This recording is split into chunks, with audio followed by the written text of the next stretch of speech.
without further ado, I've been Dom. I'm Pop. This is Pop. Damn, I screwed it up. Got me rattled. That's brutal.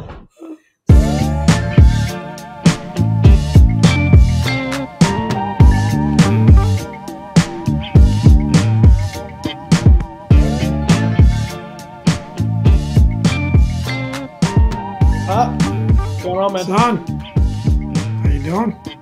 Doing good, man. Doing good. Hey, you said you were ready, but you looked a little caught off guard there. Did I catch the boy a little too fast? I was just looking something up. Good go. Emergency You guys- pod time, huh? Emergency pod. Yeah, we're here. Overdue on a- emergency pod. Yeah, we've been kind of like all week. We've been going like, it's not emergency pod worthy yet. It's not pod worthy yet. And then today, finally, the straw that broke the camel's back. Sam Howell traded to Seattle. Obviously, that's the main topic for today. But there's a lot of other good stuff we're going to get into. But first, before we get into that, Pop, what's the vibe out on free agency? I mean, we're here. We're talking about it. We're going to give you guys the full breakdown on Monday. So get ready for that. But we're just a quick vibe check. What can't you wait to tell the people about until Monday? What do you have to get to right now? I mean, I think there's a couple of takes, right? I mean, we've only at the time of the recording this, which is late on Thursday night. I mean, we've only signed a couple of our own free agents back, which is Jarrett, unless you've heard something I haven't, which is Jeremy Reeds and Jameson Crowder. So That's you can all I clearly got, see yeah. the shift of the roster happening. And I mean, Adam Peters has been cooking. I like most of what I've seen. There are maybe bits and pieces to quibble with, but overall, he's really rebuilding the roster. I mean, you're bringing in, probably 8 to 10 starters and maybe a couple of backups. Yeah. And special teams types. Pretty impressive what he's been able to do, and I don't think he's done yet. So yeah, I get it. I think it's clear that, and we'll probably get into it a little bit with the Sam deal, but that there is a shift. They're wanting to purge and shift away from most everything that's tied to Ron Rivera and Dan Snyder and that regime, Yeah. and really get to a brand new culture and not have any real strong links. I mean, there are some telling moves, but I'll save that for the Monday pod. I've got some other takes on the roster at this point, but overall, got to be impressed with what he's doing. I mean, and you think about it, this is probably the most impressive thing about it all. We still have $100 million on the cap next year, if you consider who's going to be free agents next year and some of the one-year deals we've done. So there's, it's just the beginning of it going forward. Tons of flexibility going forward. So I don't know. It's to me, it's been a masterclass in the rebuild, at least on paper. Yeah, it's been really impressive. I think the process for me sticks out more than any particular signing, although I'll say my favorite signing is probably Frankie Louvu. I think you're just getting a guy right on the cusp of a breakout that's about to break out, and he's just the perfect type of talent for Dan Quinn because he's a guy that can play middle linebacker, he can have the green dot, or he can edge rush. It's just there's a very he broke into the league from his edge rushing ability, but he's been playing Mike in Carolina and he's been great there. So I think that's a really exciting one for me. Obviously, Bobby Wagner, huge name, gives us a little bit of flexibility. Sounds like he won't be in that every down backer role here as much from what I've been hearing. It sounds like he's more going to be just giving us more options, more flexibility to move around with. But I mean, going from the linebacking core that we had last year with all that focus on that front four that just never came together, going from that to now focusing on the middle of the defense, focusing on the interior, those two interior guys who we know play great together, adding some edge talent, and then really shoring up that linebacker position. This is going to make the whole defense so much better right away. And I know we lost a little bit of talent with Sweat and Young there, and I still wish there was a way for us to keep Sweat, but what we've added on the edges will suffice, at least for now. And we've found a way to close almost every hole through this free agency. We're just patching all these little holes, and it's a lot of 1 year, 2 year, 3 year deals. They're not going out and doing the Dan Snyder and spending 50% above market value on a guy like Patrick Queen just because we need a linebacker. They said, no, let's get this Luvu kid. He's on his way to doing something special. Let's get Bobby Wagner, etc. So that's what's most exciting to me is just the process. Yeah, I But think again, like I said, we'll get in a more detailed breakdown of things for the Monday pod, yeah, But I would say my favorites are Luvu. I agree with you there, and I really like the Austin Eckler signing. I think if he comes back healthy, he can do some damage. And I think we've added some weapons on offense at tight end and running back, which if they can come back healthy, could be really good for a young QB. So, yeah, um, yeah, but like I said, we'll break it down in much more detail yeah. and see what else happens over the next couple of days for our Monday release. Yep. And it's at the end of the day, all these things that we're doing, I think what I really like about it is we're setting up for let's plug in this young quarterback, and if this young quarterback goes to the moon, it's wheels up. We have pieces in place and we can compete. We're setting up for that while also acknowledging, hey, this young quarterback might not work out and we don't want to end up too connected, too committed. So we might have to rebuild again in another few years and we're not still so restrained. And guys, get ready for it because we have tons of cap space next year as well. So this is going to be a lot of fun to watch. And, speaking of quarterback, obviously the big change here is Sam Howell. He's gone. It's over. The Sam Howell in Washington, D.C. era has officially closed. Uh, Obviously, at this, it's just so wild to think that, around Halloween last year, we're going, I think we found our guy. I think we did it. This team just sucks so bad, but Howell's going to be the answer.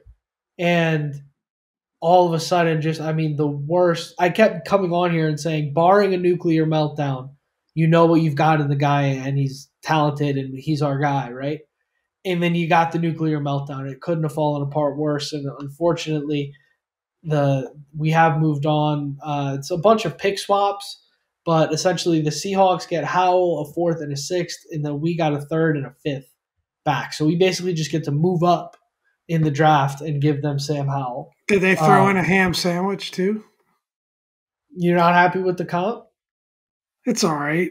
I mean, we swapped picks and we gave up you know, depending on what you believe, a pretty good player. I think it probably speaks to them trying to rack up picks. I think it's really pointing to me that they're looking to trade up. And I think that could either be trade up for that top spot and go get Caleb, or I think more likely trade up to get an offensive lineman in the first round, later in the first round. And that's my prediction, and I'm going to stick with that. And I think that's part of the idea of maybe trying to get those higher picks to give them more capital to be able to make that trade. But Yeah. in terms of what they got back for Sam, it wasn't much, really, I, at the end of the you day. know, here's what you're working with, right?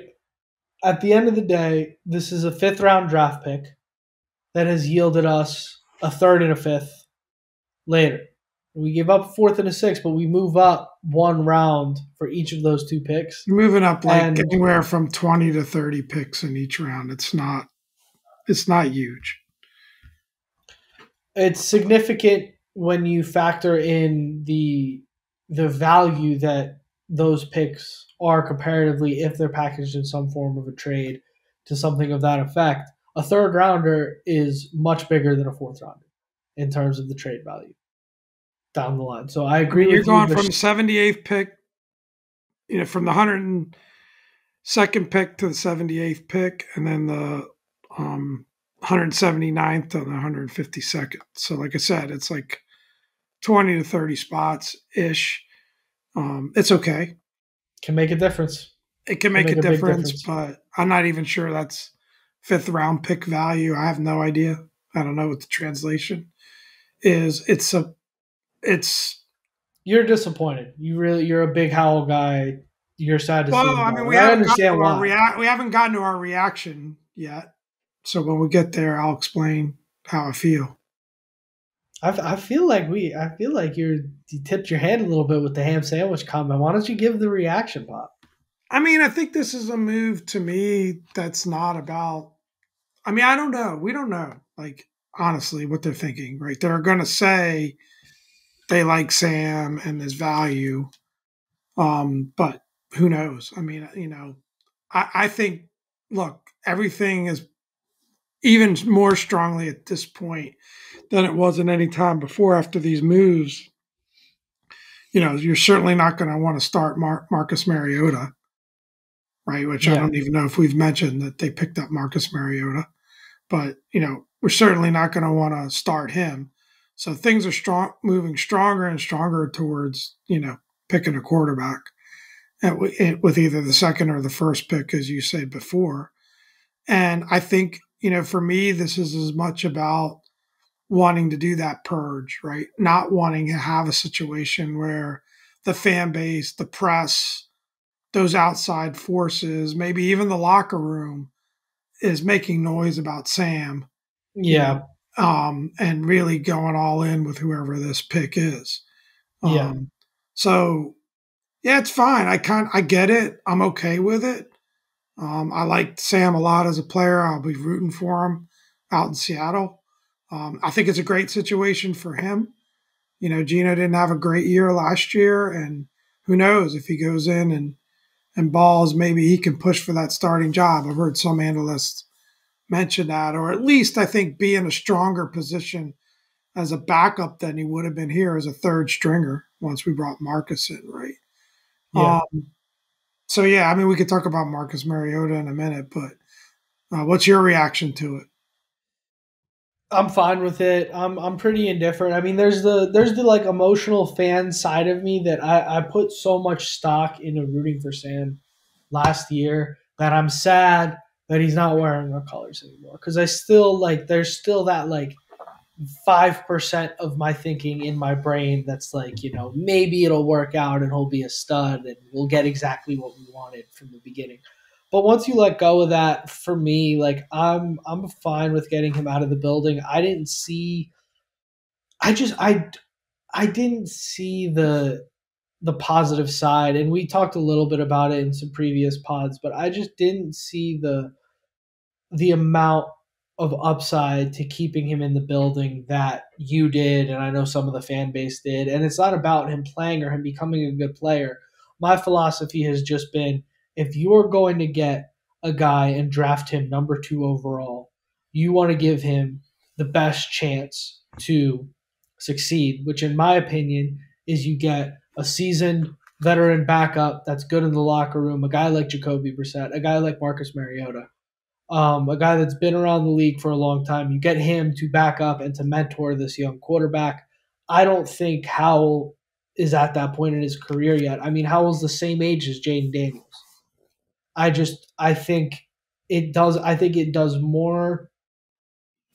I don't know. It doesn't do more harm than good, but I don't see the upside in keeping him around for another year. And if he keeps him around for another year, and if our quarterback at number 2 looks at least good enough to go with for another year, Howell's value is gone.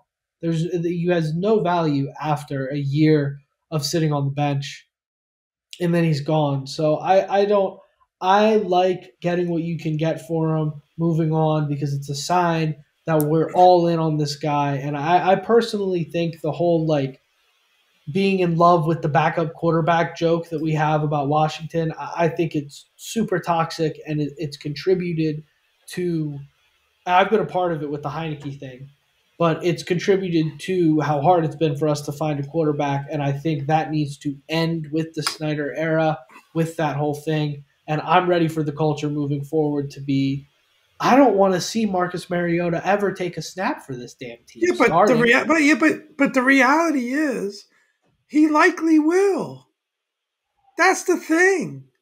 That's the thing. And this guy is a losing quarterback Everywhere he's ever been, he's done nothing but lose. His best record is a 9-6 squeaker in Tennessee one year. He's never taken command of a team. He's had every opportunity to do so, both in Atlanta and Tennessee.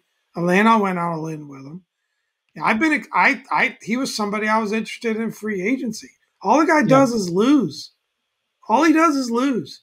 His stats aren't terrible, 62% completion. I mean, that's actually not great. So, like, to me, is he a better backup than Sam? And at least with Sam, you've got a young guy, another young guy on the roster that I'd rather have young quarterbacks. Because what are you going to do if gosh forbid, this quarterback picks a bust? I hope that's not the case. I'm going to get all in emotionally with whoever we pick at number 2 or number 1, or however that works out, just like I've been with Sam and the guys before him. But I just don't like the idea of I'd rather have, we're rebuilding this team. I'd rather have young players. And I'm Yeah. not convinced Marcus Mariota is a better backup than Sam could be. Just Who's not. to who's to say they Just don't go not. draft?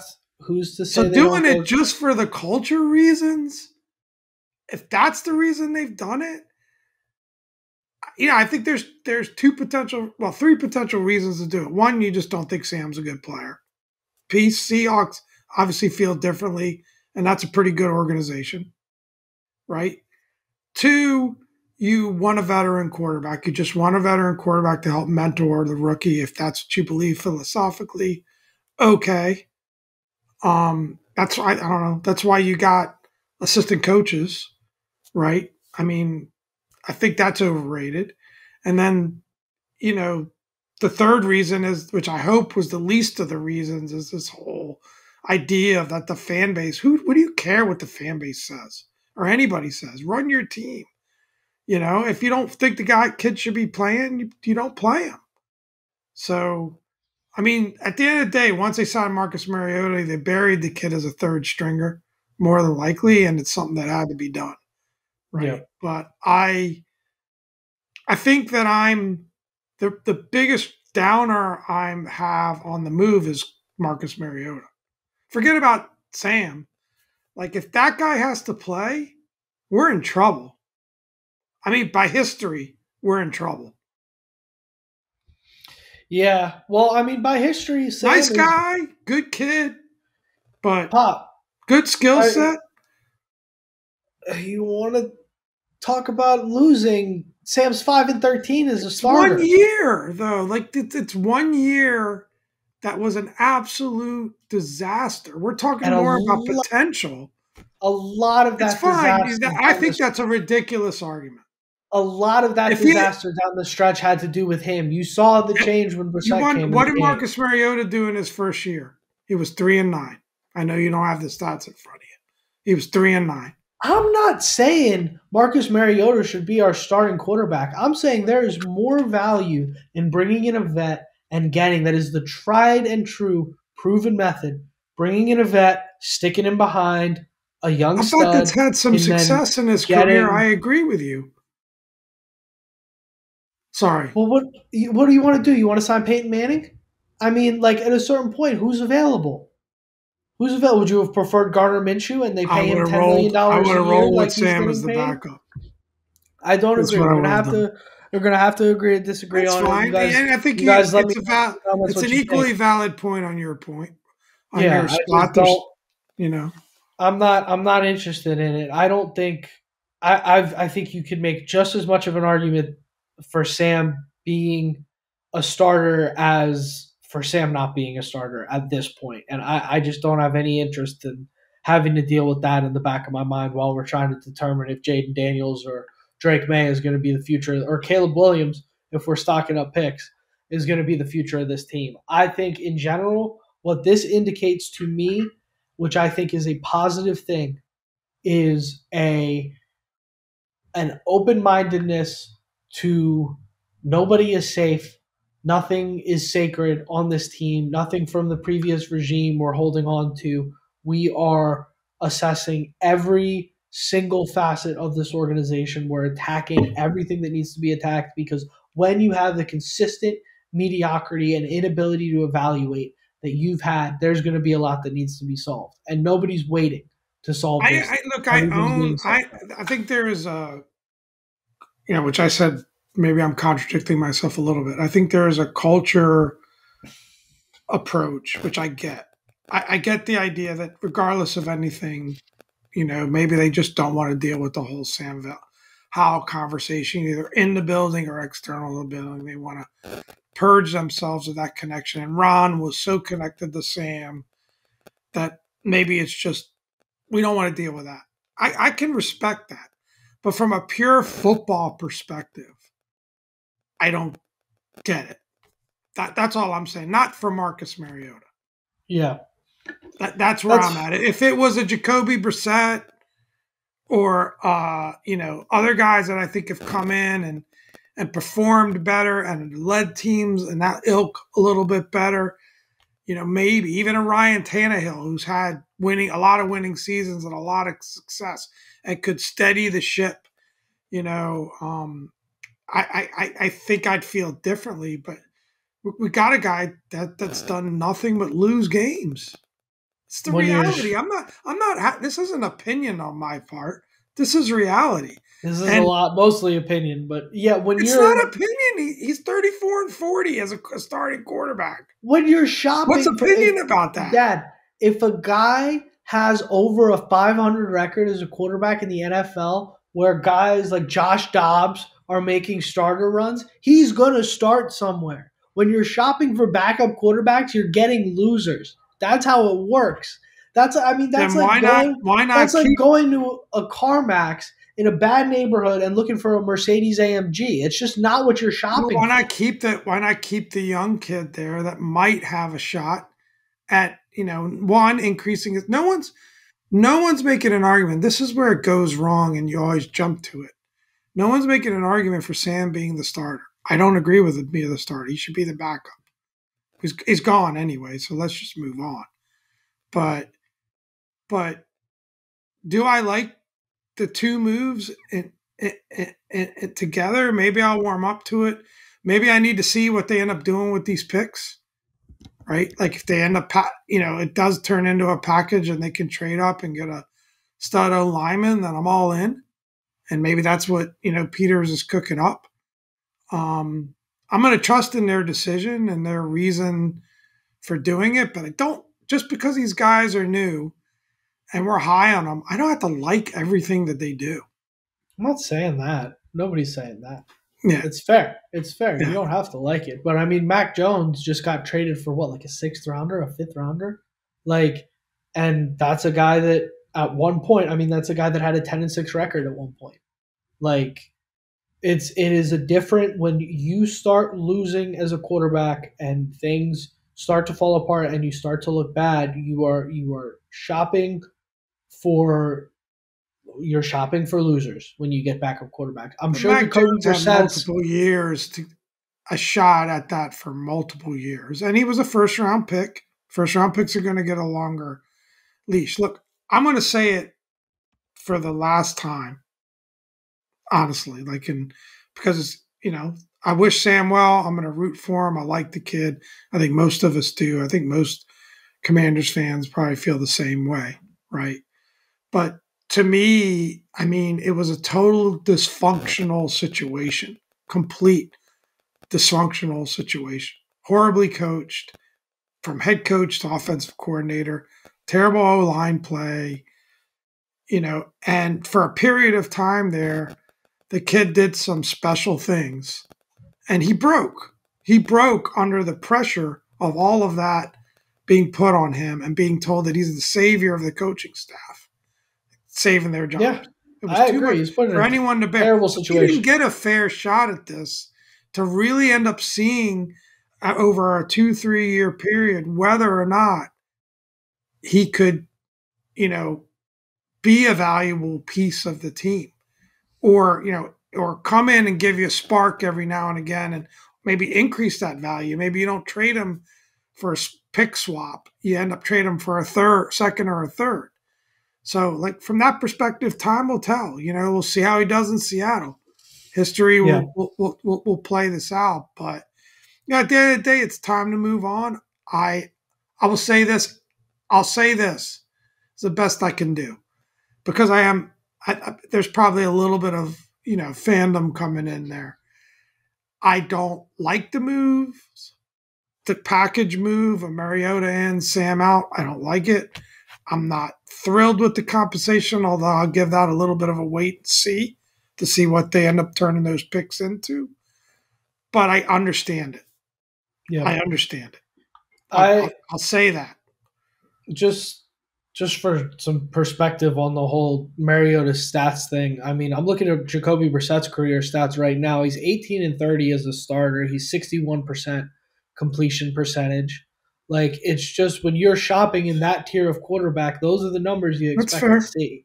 That's fair. It's just not. I mean, Brissett was awful in Cleveland before he came here. He was like okay, but that team was terrible. I mean, Like, it's I guess not that's a fair point. If either guy ends up starting, you're in trouble. exactly like Probably you can't. history would tell you you're in trouble. That's what I'm Yeah. telling you, man. That's my perspective. Is it's just like, look, the Chiefs don't, the Bengals, the Chiefs, the Bills, the Ravens, they don't get caught up in who's their backup quarterback. It doesn't matter to them because they have their guy and they go. And it was not like, look at what the Chiefs did with Mahomes. It was Mahomes and Chad Henne. It was a vet that had been around. That was bad when he started, but had been around for a while. That's the that's the formula. And Yeah, so these guys obviously had an idea of they wanted the vet and the young quarterback. That was their yeah, idea, right? I like the idea, and I don't know anything compared to Dan Quinn and Adam Peters and everybody else that's there. The coaching staff that's there, and Kingsbury and everybody else. So they're obviously right. I'm obviously wrong. I personally feel like I've said this before. You should have a young backup quarterback on your roster at all times. Maybe they'll yeah. get one in the draft, I think but they I don't will. think you should depend on solely on hitting on this pick and the potential. So I like the idea of a third, fourth, fifth rounder that, in many, many cases over history has surprised and turned into a really good player. Look how much money Kirk Cousins has made in this league. And he's become a solid 10 to 15 guy. So, like, I like the idea of Sam or fill in the blank, the idea of having that young quarterback on your roster. Now, maybe if you were convinced that you needed to have this veteran back up on the roster, and Sam, I think given the fact that if that's the philosophy you want to go with, I understand it more, and I will adjust my take related to Marcus as a backup. But I think that you're in a situation with the second pick in the draft where I think you've basically created a scenario where you're going to have to play that pick, right? Like Yeah, without, I mean, and I don't and think that's they're probably was doing. true with Sam as well, right? Yeah, and I don't think they're doing this. Maybe they go get a Garner Minshew or a guy that you can start for a year. I don't think they're getting Mariota and then getting rid of Sam, who, like you said, is not in a position where he can be the main plan. I don't think you're going with that unless you're confident in your scouting at this point that you've seen enough from Jaden Daniels, Drake May, Caleb Williams, from two of those three guys, because one of them's going to get picked number one, right? So you've seen enough from two of those three guys, maybe three of the four with JJ McCarthy. You've seen enough that you're going to have a starter at two. Yeah, I think that's very clearly the plan, and I trust that to be the plan with these guys that are in place. And for me, the Howell thing is a look. I said it at the end of the season. I said it when we were drafting number two overall. There's just no world where I ever wanted him. I ever wanted to see him being our starting quarterback because that would mean that whoever we pick at number two is a bust, and that's worst case scenario. So and no, like the Kirk, it's not an argument of what it's an argument of what the better backup situation is, not who the better. Yeah, not yeah, wanting him to be a starter. fair, Right. and Yeah. for me, I think getting a vet is that, but obviously you've expressed different, and that's fair. I I understand where mean, you're coming from. you can, yeah. I mean, you rattled off stats. You could argue that maybe Mariota is an upgrade from a Brissett. We'll see. I Lateral mean, move to me. yeah. I mean, It's a guy that Brian Johnson knows. He knows Brian Johnson's system. He was in Philly as a backup last year. It's very similar to like bringing in the backup 49ers defensive ends and the backup Cowboys defensive ends. It's like, this is a building guy.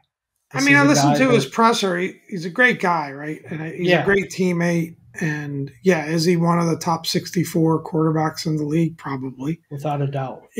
So like you said, I think mid-tier backup. That's about right. Yeah. But yeah, backup's a backup. You're right. You never want to see the backup play. And So also, that's a fair point.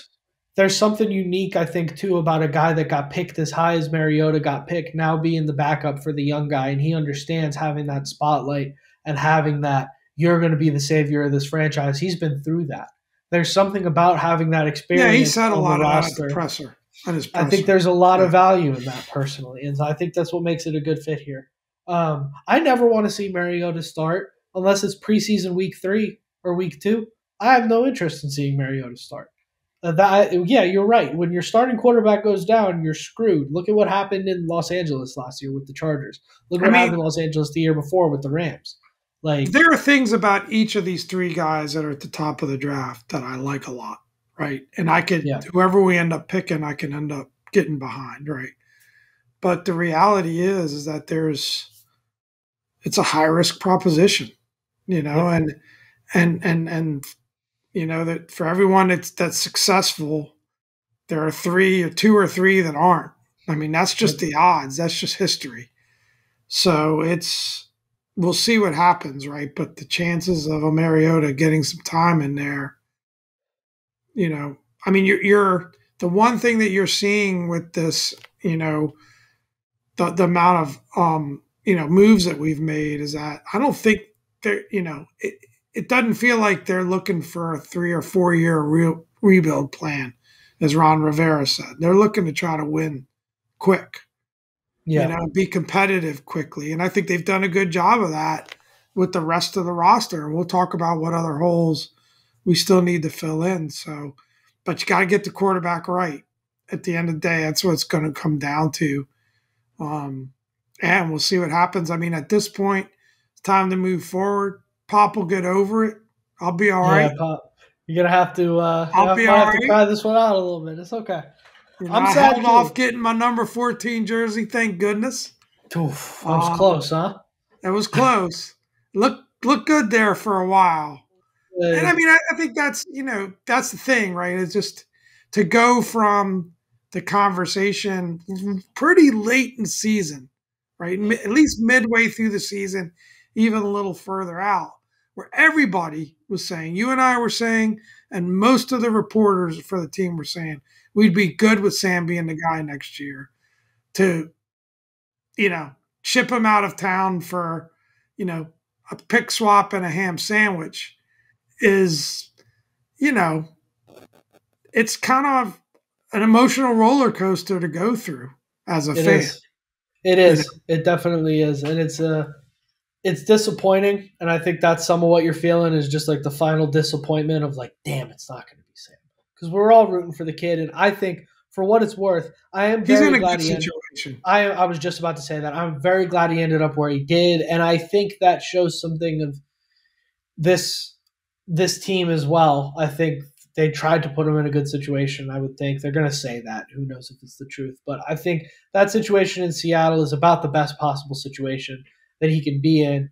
And yeah, I would love to see him be successful out there. That would be great. I would love to see that while we're also having Jaden Daniels run around and be an obviously stud. But I would love to see him go be successful out there. I wish him nothing but the best. It's the business, and the business can be tough sometimes. But I think all things considered, I want to be 100% all in on our guy, and I just don't see a way that was possible with Howell on the roster. So I'm happy to move forward. But okay, that's it. I've said my piece. We could go around in circles on this that's one. Right. Man. This was a 10-minute podcast, right? Should we wrap this thing up, Pop? I don't think we ever said 10 minutes. Well, it was a quick emergency pod, but here we are on a full length. But this is the final. You start talking quarterback with the Bulls. What'd you say last time? 10 to 25. Yeah. Good stuff. You have to Well, let's watch The wrap Last this. Pound to get that one. Yeah, it's a little bit of a Rob Burgundy moment, but no outline today, so it helps me. I didn't have to read off any there, teleprompter. There. there You you got that. go.